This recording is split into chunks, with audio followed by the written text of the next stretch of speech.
हामी चाहिँ गाउँसर दरबारबाट फर्किने क्रममा हैन गाउँसर बजारबाट मुनिपट्टि गाउँसर गाउँबाट मुनि आउँदाखेरि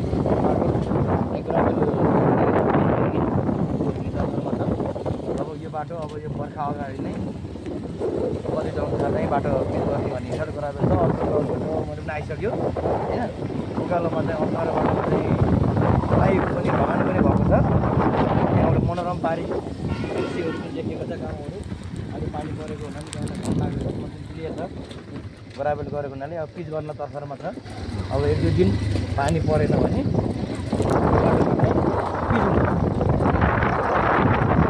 अब गाउँघर घुम्न आउने गाउँले पानी मन्दिर होमस्टे आउने हैन र अनि पुरानो कोट गाउँ पुरानो कोट घुम्न आउने पर्यटकहरूको लागि चाहिँ यो बाटो चाहिँ अलि सहज र सुगम हुनेछ, आरामदायी यात्रा हुनेछ। ओह्रालोमा अठालोमा ढलाइको लागि पनि आदि काम सिकेछ, आदि ढलान भइसक्यो। त्यसले गर्दा अब सुगम हुने तर्फमा छ।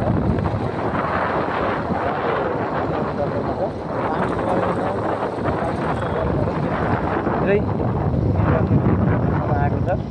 यति भइसकेपछि गाउँ सहर यता घुम्न आउने आन्तरिक बाहिरी पर्यटकको लागि सुगम यात्रा गर्न सुगम हुनेछ। अहिले आउँदा तर दुःखो धुलो धुवा हुन्थ्यो, धुलो धुवाबाट रात र बर्खामा ढिलो हुने अनि त्यसबाट रात हुने आशा गरियो होइन। यो अब हामी यहाँ छुट्टियो यता माथि काउले पानी होमस्टे यता जाने बाटो ग्राभेल गर्दाखेरि पनि यति सुन्दर देखिएको छ भने भोलि पिच हुँदा बाटो अझै सुन्दर देखिनेछ। त्यसले गर्दा गाउँ सहर काउले पानी र पुरानो कोट घुम्न आउने पर्यटकहरू होइन सङ्ख्या बढ्दै हुने अपेक्षा गरिएको छ।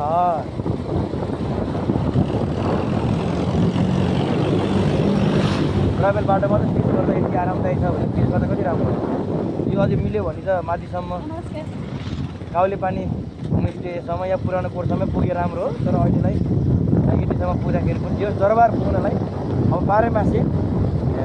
12 मासे नै जुनसुकै बेला पनि दरबार पुग्ने समय चाहिँ वातावरण बनेको छ। यसको लागि चाहिँ होइन विकास प्रेमी मानिसहरूलाई धन्यवाद दिन पर्यो होइन।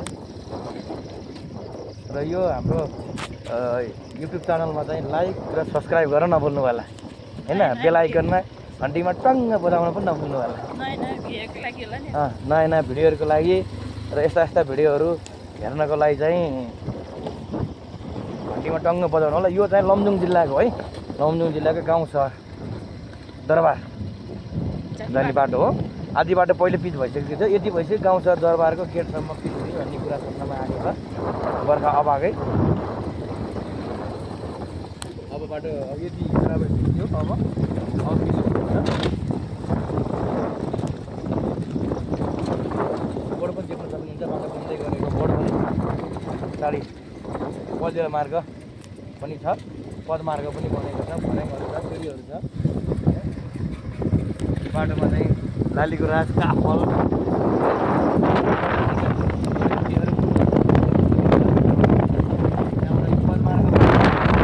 गाडीमा आउँदैन, हामी हिँडेर आउँछौँ।